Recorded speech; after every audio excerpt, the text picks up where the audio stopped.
This is Maddie, one of our outdoor cats. It's getting pretty cold out and she's having trouble retaining body heat.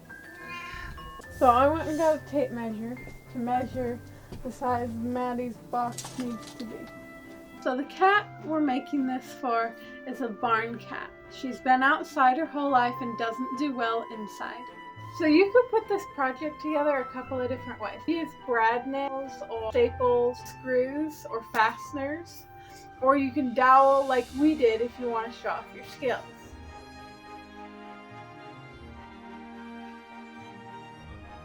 We all like to save money. One of the easiest ways to save money when you're making small to medium-sized wood projects is to get your wood for free. How do we do that? Pallet wood, of course. Most hardware stores will give you pallets and they just throw them out in the back. And you can talk to the store and you can pick them up for free. Here is a piece of pallet wood that we've pulled. You can see the staple marks here. Here you can see I've sanded it on this side and you can see how well it cleans up.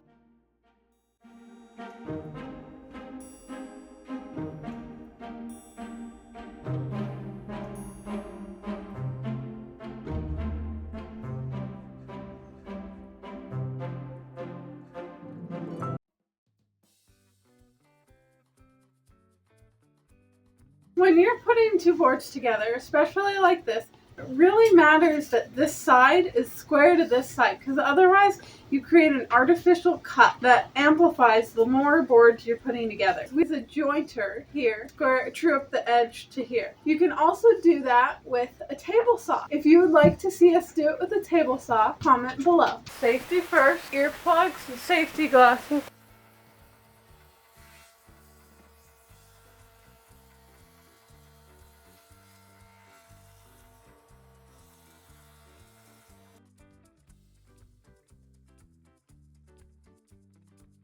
We're going to glue some pieces together to get the width each run 4 wide, and then we can cut them down in length. So we're going to lay them out.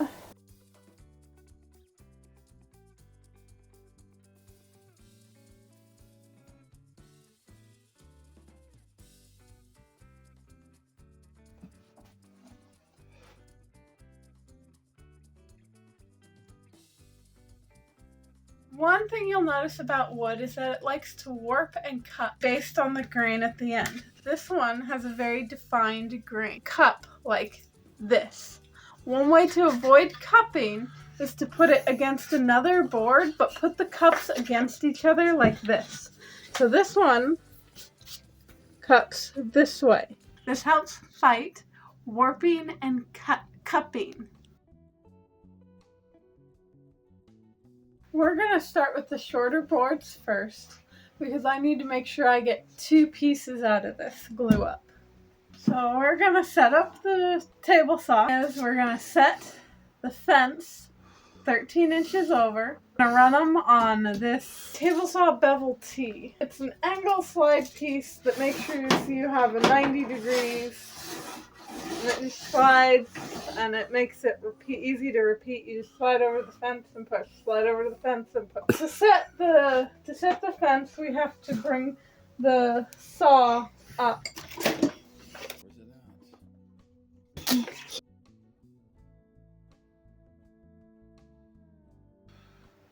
It's a digital angle gauge, and it's magnetic, so it sticks.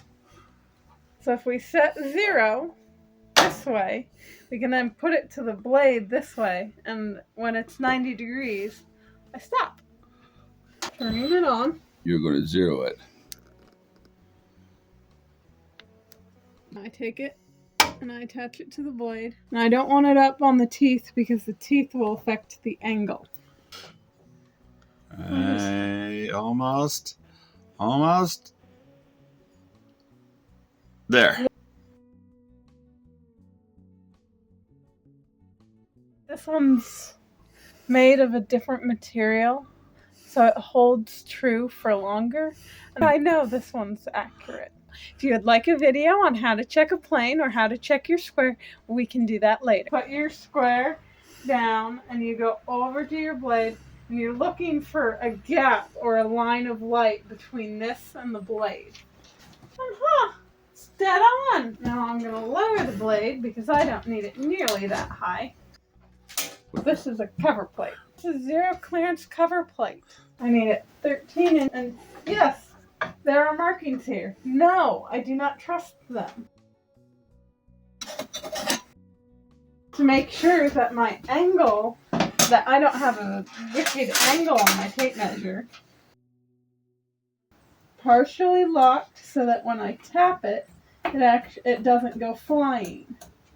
Then I'm going to come back and check the other side because all fences have a little wiggle. I don't care how new or nice your Bessemer fence is, it will always have a wiggle. This one's off by nearly 1/8 of an inch. There we go. That's satisfactory.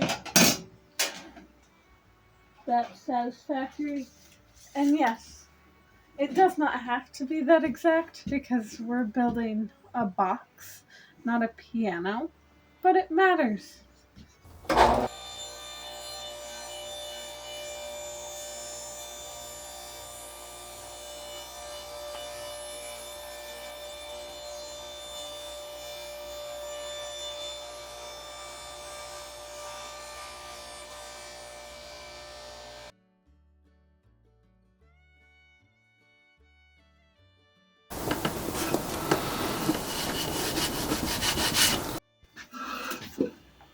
So I'm thinking drill, dowel, drill, dowel, drill, dowel. First I'm going to drill it, then I'm going to glue it, then I'm going to dowel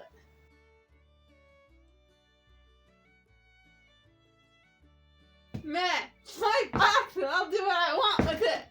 Okay. We're going to do it this way for this corner and your way for the next corner.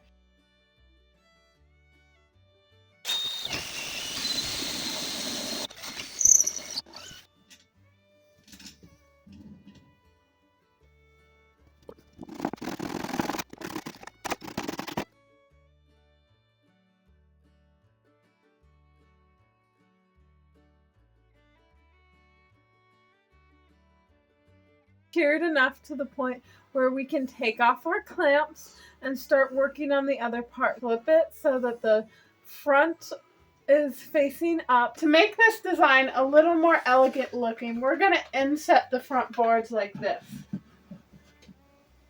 And then we're going to dowel through.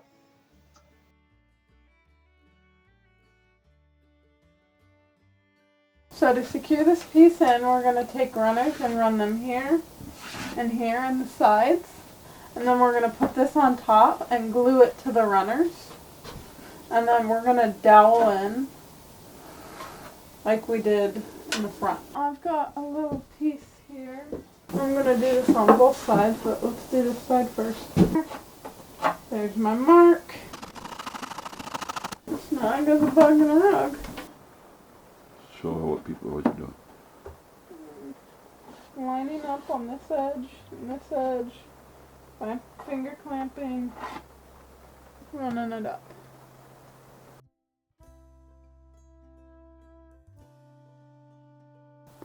You want to make sure that you take a chisel and knock that glue out because you're going to fight that glue. So I'm going to run glue on here and here and then clamp these in so I can drill and screw.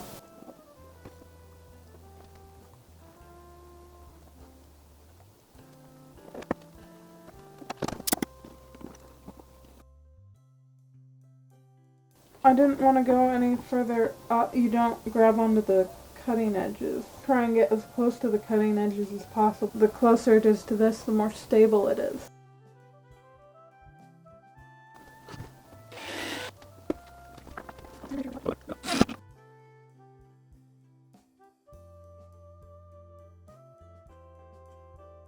This. Nope. And glue it in like that.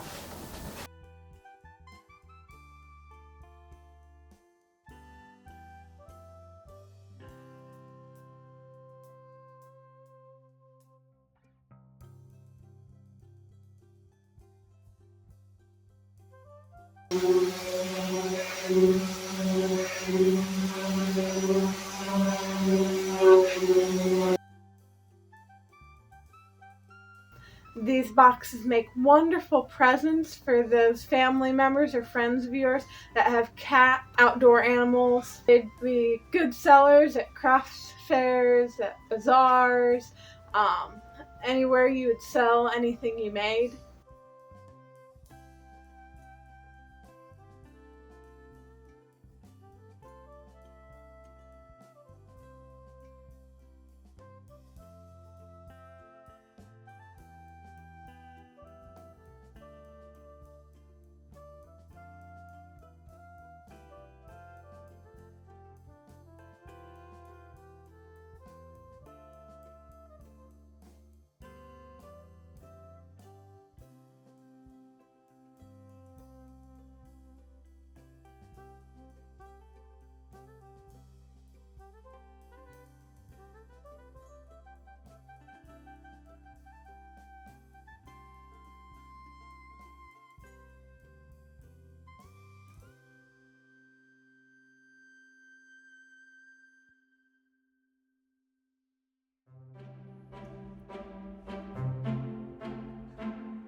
Meh.